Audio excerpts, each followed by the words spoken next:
teaching, for effective teaching, and for purposeful teaching. Next is empowering teachers and schools as designers. We want to empower our teachers and school heads to adapt instruction to their students' unique contexts, ensuring inclusive and continuous learning. So we may have the same standards, but we shouldn't implement a one-size-fits-all model. So teachers and school heads are in the perfect and unique position to understand learners' context. May mga teachers at school heads na mga teachers in schools na may kakayahan na mag-adapt para sa kanya-kanyang konteksto, inclusion, and continuity. So you know your respective stations best. You are the best designers po for your lessons, for your learners. So it does not mean possessing the little card awarded to us after passing the LET. School leaders and teachers are designers with capability to devise courses of action aimed at changing existing situations into better ones. Fourth, we want to put formative evidence at the center of teaching and learning. So, hindi lang grading, yung mga marka ay mga titik or numero lang, hindi po ganon. Ang higit na mas mahalaga po ay ang tuloy-tuloy na pagsubaybay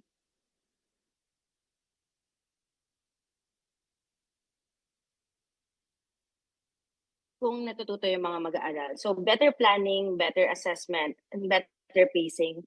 These are not separate reforms. They are one feedback loop po that informs teachers how to teach better. So, and fifth,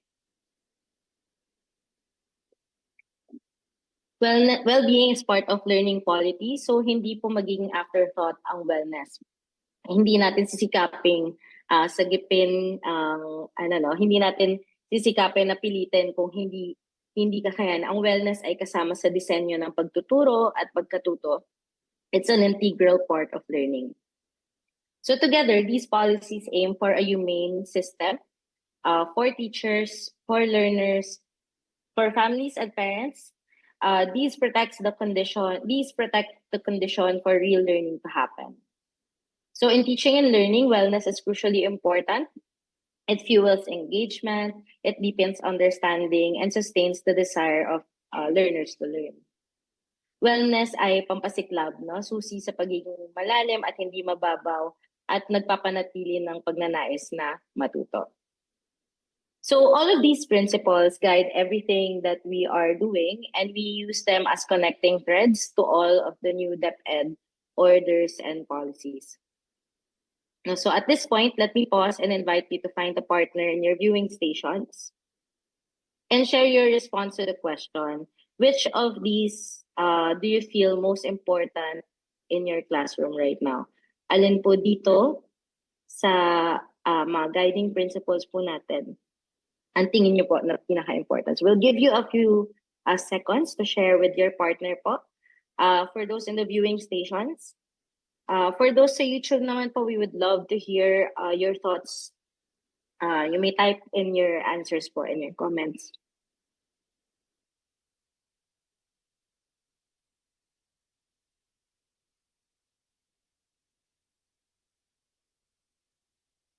Yan, we have participants po sharing, teaching with purpose, empowering educators. Actually, may nagsabi po all of it. We appreciate your thoughts po. Yes, as much as possible, all of it are very important.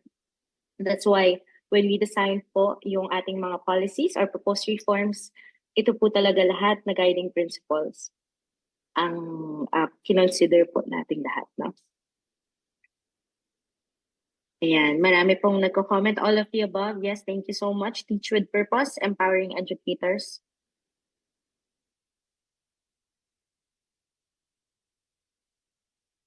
Yes. So now let's make this more concrete po for our teachers. No, we will tell you about what will change, what will stay the same, and we will take a closer look po at each of the new policies. So these policies aim for a most effective teaching and learning environment for our stakeholders, no, teachers, learners, families, So the policies cover structure and time, improve teaching methods, better evidence and pathways, and ensure continuity and access. So these are envisioned to protect the conditions for real learning to happen. So yung unang policy po natin ay yung 3-term calendar, school calendar, no? The 3-term school calendar structures the school year to protect instructional time, reduce fragmentation, and support deeper learning. So a 3-term or 3 grading period structure decreases 4 grading periods into 3. So it protects longer instructional blocks and allots an end-of-term block for other equally important activities and purpose. Sa ating slide po, nakalagay po ang dates, no? For term 1, term 2, and term 3, kung paano po siya hinati, for a total of 201 days. Okay. So mas malinaw po na paghahati ng taon na may protected instructional time. Ito po yung green part.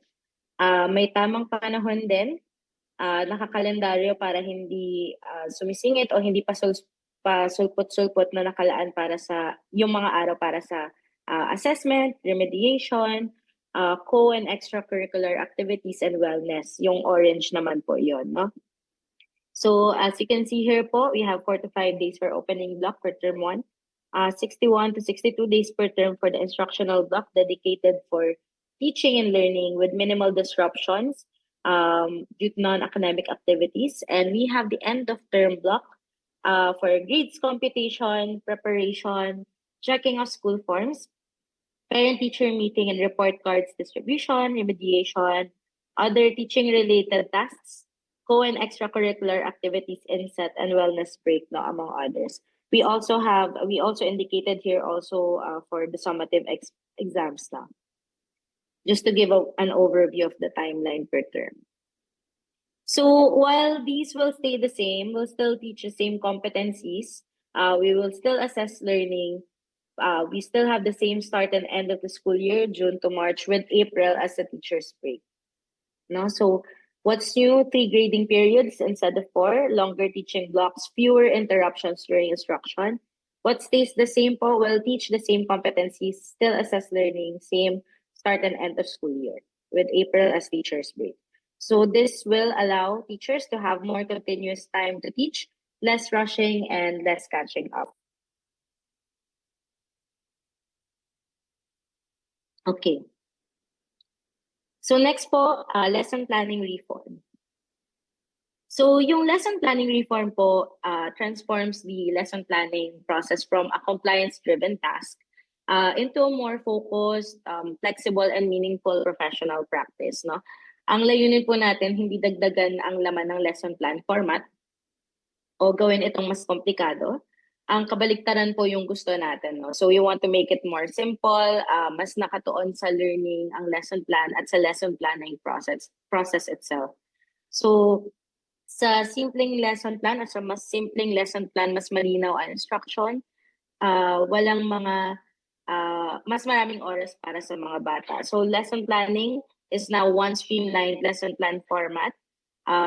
Tinanggal po natin ang detailed lesson plan and daily lesson log na yung DLP and DLL natin. Collaboration is encouraged. Learning design principles are introduced as foundational criteria for good lesson plans. And AI used to generate lesson plans is guided. No? We want to make sure that the lesson plan design focuses on the essentials for good delivery. Later on, ipapakita po namin yung template for the lesson plan. We want to focus on essentials, no? Intention, learning experience, assessment, and ways forward. So we want to highlight here that teachers po are the designers, are the best designers of lessons for your students. No? So our lesson plans will have all of these 4 essentials for good delivery. We have intentions. So we have meaningful learning experiences that are anchored in how we frame them. So we want you to decide what you want learners to master by the end of the session. We also have learning experiences. You want the learning experience to be thoughtfully designed, So each activity and interaction builds towards meaningful understanding and growth. We want to identify activities and interactions to help learners gain knowledge and skills or understanding in a purposeful way. We have assessments. We reveal what learners have gained and what they still need help with. So these will be helpful in providing you with information to guide future instruction. And yung ways forward po natin to ensure that meaningful learning can also happen beyond the classroom.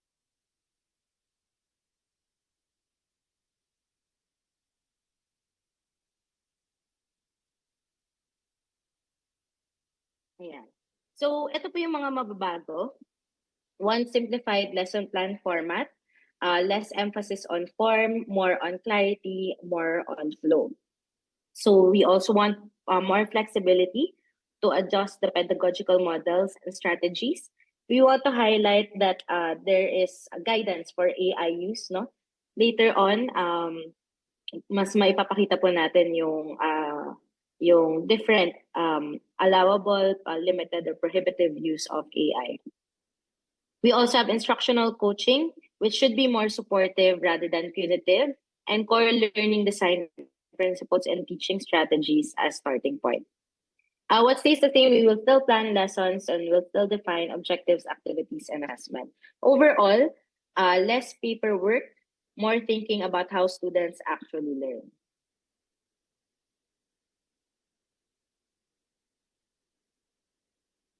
Next, pangatlo po ay yung mga reforma natin sa classroom assessment and grading. No? So the grading system, it will not only focus on the scores or the grades, but kung paano gagamitin yung assessment para mas mapabuti ang pagtuturo. No? So assessment is now more explicitly formative. So we will have checks for understanding and feedback cycles embedded in teaching.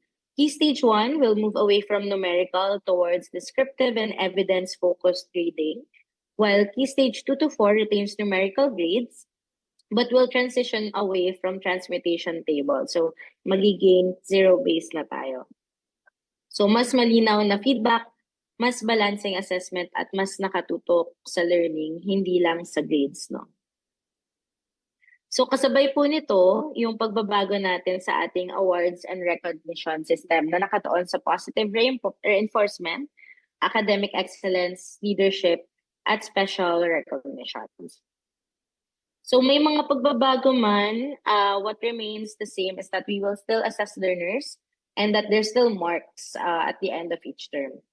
But in this reform, assessment is no longer just about grading, but it is for guiding learning and teaching. Yeah. So across our system, learners do not experience school in the same way. So some are far from school, some ay may mga trabaho, some are facing issues or concerns or challenges with health, family, or within their community. So before, we had alternative delivery modes, but these were often fragmented, unclear, or inconsistently implemented. So ADMs were also used for both learners who are at risk of dropping out, as well as learners where classes are suspended. No? So as a result, many learners are still left behind. So these are two new policies, no? Education in emergencies and flexible learning. It shifts our thinking from alternative as an exception to flexibility as a system feature.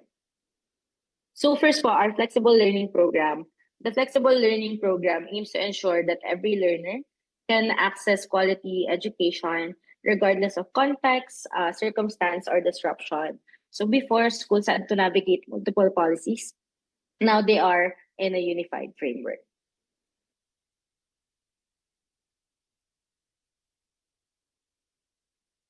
So we distinguish or differentiate po ang ating emergency education in emergencies and flexible learning programs. So they are differentiated and ADM terminologies are removed. So EIE is for disruptions and emergencies, while FLP is a structured framework for learners who need flexible arrangements for learning delivery. So ano po yung parehas pa rin? We will still have accommodations or components of FLP that are generally the same, no? Yung night high school, homeschooling, open high school, etc. So these programs still aim for the same competencies and are still part of the formal education system. So sa mga policies na to, tinitiyak po natin na tuloy-tuloy ang pagkatuto kahit may disruptions o balakid sa pag-attend ng regular classes. Next, for education and emergencies, we want to give you clear guidance on how to continue teaching during disruptions so you don't have to guess, no, what to do when classes are disrupted or conditions are not ideal. So EIE is for disruptions and emergencies again, while FLP is for structured framework for learners who need flexible arrangements. Yeah, so we have the following, no? Hayo, continue, hinay, hinga, and hinto.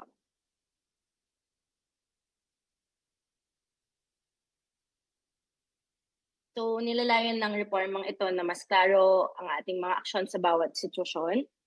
So binibigyan lakas ng flexibility, nagpabibigay ng learning experience sa mga kabataan. We have clear response levels, flexibility in learning delivery, focus on well-being, and pre-planned continuity.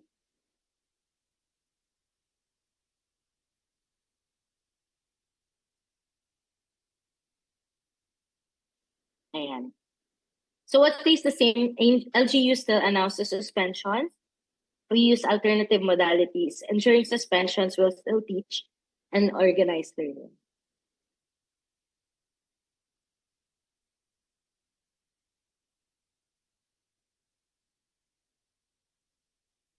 Sorry, ayan. So panghuli po yung ating strengthened senior high school. So it streamlines senior high school into two tracks, academic and technical professional tracks. So strands po are removed to increase learner flexibility and choice. Now po we also have fewer core subjects, no, from 15, 5 na lang. We also have clearer tracks. So now students can choose electives that are aligned to their interests and goals. So it will give them stronger links, no, to the real world. So the reforms make senior high school have greater flexibility, and it will be easier for students to shift pathways and explore options. So ang objective po natin will make sure na hindi lang makapasa yung mga learners, but to make sure that they are ready for their next chapter, no? Whether they take up college, whether they use it as an exit to proceed to work. What still stays the same, senior high school is still 2 years and is still required to finish basic ed.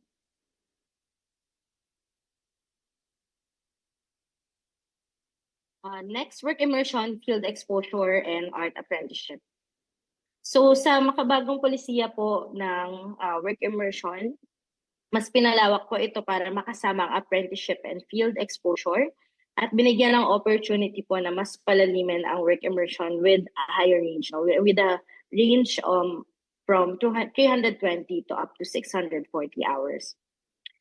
We also have proposed 3-term calendar delivery modes indicated here po for 1-term model and 2-term model. So the 1-term model or 2-term model immersion is completed within a single term or within 2 terms, and we will focus on applied competencies while making sure we have closer coordination with partners.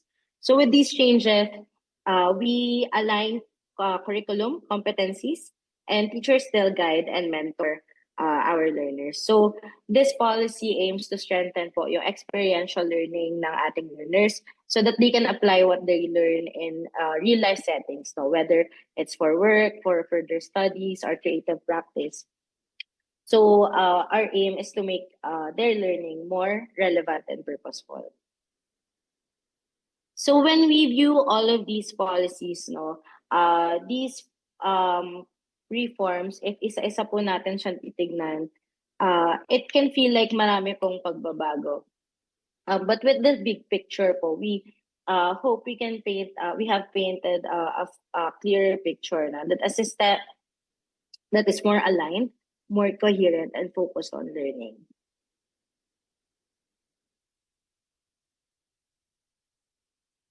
So this is not perfect po.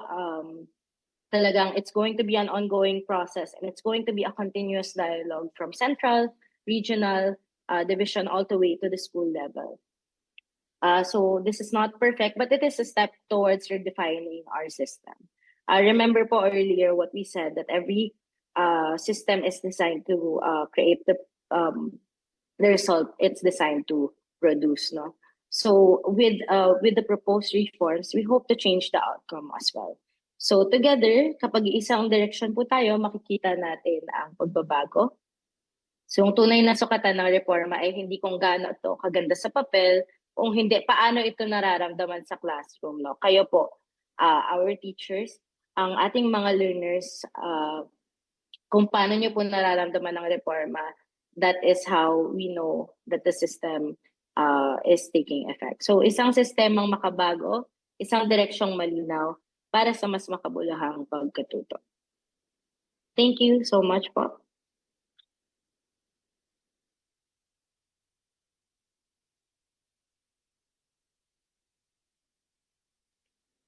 Okay, so magandang umaga po. No, maraming salamat po, Director Veron, for a very comprehensive discussion of our reform policies. So before we move forward with our activity, let me just have a short shout out to our attendees, no, sa atin pong mga districts and sa atin pong mga schools. Ayan, watching from Tag-Abaca National High School, Division of Dinagat Islands. Magandang umaga po sa inyo dyan.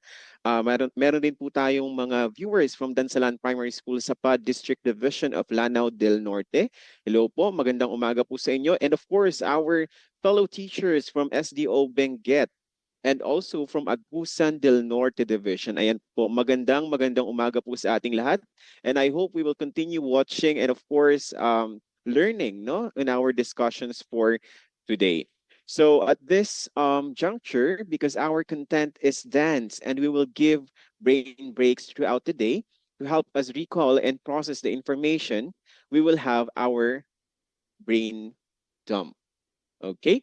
So right now, we want you to write what you have learned and write down as many ideas, thoughts, and questions as you can. So I hope you already have your worksheets with you. And also, maybe you can write in piece of paper, no, kung ano po yung ating mga natutunan. Kung meron din po tayong mga queries, no, so that later on, when we will be going on our question and answer, we will also give light on those questions that we have. So you are given 5 minutes, no, to write down everything that you recall from the previous talk. So Director Veron actually mentioned a lot of reforms of the policies that we will be implementing the school year 2026-2027. So let us now write down, okay, our ideas and our thoughts from our previous discussion. Sige po, you are given 5 minutes for this.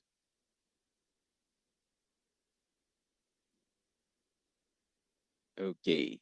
So I hope as you also write down the ideas and thoughts, maybe you can also share this with your group right now, no? So we can make this as collaborative as possible, although we are here in our online platform.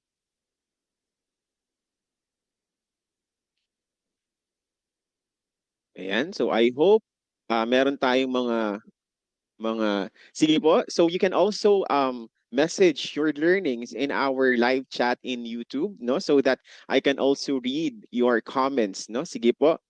So while waiting for some of the comments, siguro we do shout out our viewers from SDO Butuan City and from Cumao Dangla Integrated School. Ayan, good morning watching from Valencia City Central School, grade 2 level. Si Ma'am Denisa Sagudan, she mentioned here the ilaw. Yes, our new framework for our lesson planning, the ELO framework. Okay, so good morning from Kapalaran Elementary School. Watching from Benguet. Ayan.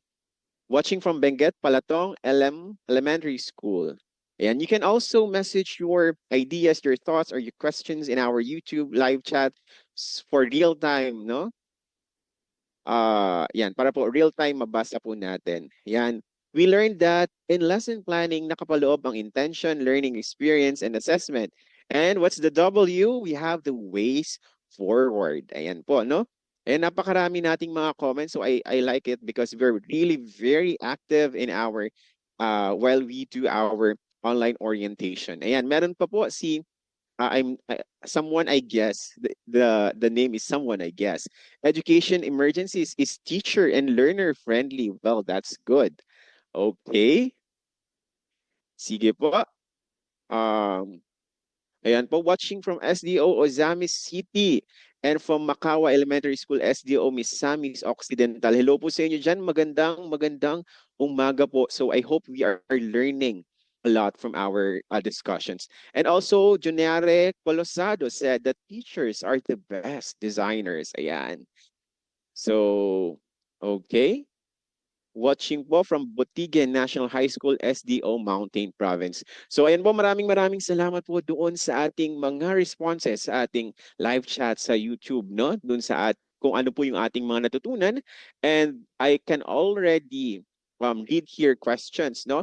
And later on, these questions will be answered, no? By our resource person, no? So at this juncture, these reforms are not about policies. These are they are about improving what happens in our classrooms every day, right? Because as teachers, of course, we are on the forefront, no? Making learning happen, no? Now that we see the whole system, let's now start unpacking what this means in our practice as teachers, okay? So right now, I will be giving you instructions for the various self-facilitated activities that we will be doing um, this at this juncture. No? So please, like, okay, so we will have our reading time. So you can scan the QR code and access guide to the reform policies. And in that particular material, in that tinyurl.com/ls updates guide, you can see their toolkit for teachers that you can actually use, no, in preparation for school year 2026-2027. So this can also be a guide for us as teachers on what are the things that we have to prepare before we start the school year. And also we have their copies of the budget of work, no, because we are already implementing the three-term calendar, just like what Director Veron said a while ago, and also the checklist. Okay. Next. Okay, so you can, if you cannot um,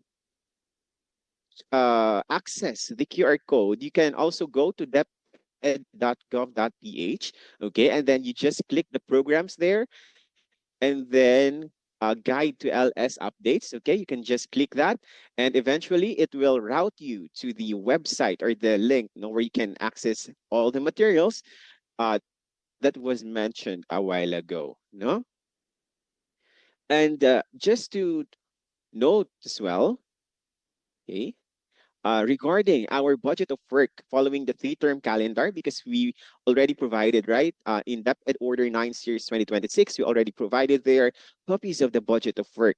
So just we would just like to reiterate that we have same competencies in our budget of work. So we did not change the curriculum, okay? So let's just make it clear, we did not change the curriculum. We are still implementing the revised K-10 curriculum and the strengthened SHS curriculum. So we have the same competencies in our budget of work.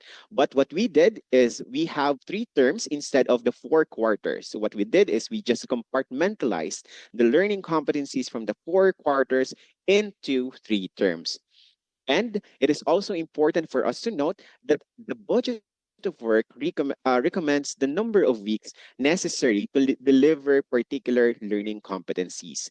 This is not a strict schedule for delivering instruction. So this is suggestive in nature and not prescriptive in nature, because we as teacher, as designers, just like what was mentioned a while ago, will be the one who will decide for this. Okay, next slide. Okay, so after the reading time, you will also do this activity. I believe that the worksheets are already available. It was already sent to you. So what we want you to do is to accomplish this starting strong activity. So you have to make sense of how you understand the policies by translating them into action steps and reflections. So we already know the policies, ano na ngayon. So we recommend doing this individually so you can focus on your own school context. So actually just to short discussion of this, you will just put here what are the goals for learners that you think or do you want them to feel or think. And then later on the different boxes there, what are the things that you can do? No? This activity is simply a reflection of what can be the preparations that you can do as a teachers for the upcoming school year. Okay? Sige po. So again, we will have our self-facilitated activities from 10 o'clock to 11:30 a.m. We have our reading time. You will be given 45 minutes to read the Toolkit for Teachers, Budget of Work, and Checklist for Teachers in this link. It was already um, shown a while ago. And make sure na you do review. Ha? Baka mamaya kasi meron tayong quiz or for the activities later. So please read. So you will individually accomplish the worksheet and translate these uh, policy changes into your practice. So you can see that in the page 4 of your worksheet here in the tiny URL. So I think we're done with that. So be back for our next synchronous session at 11:30 a.m.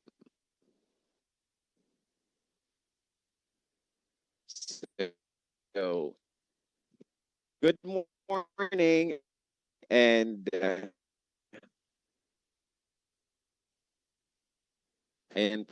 so I hope we will have a happy learning this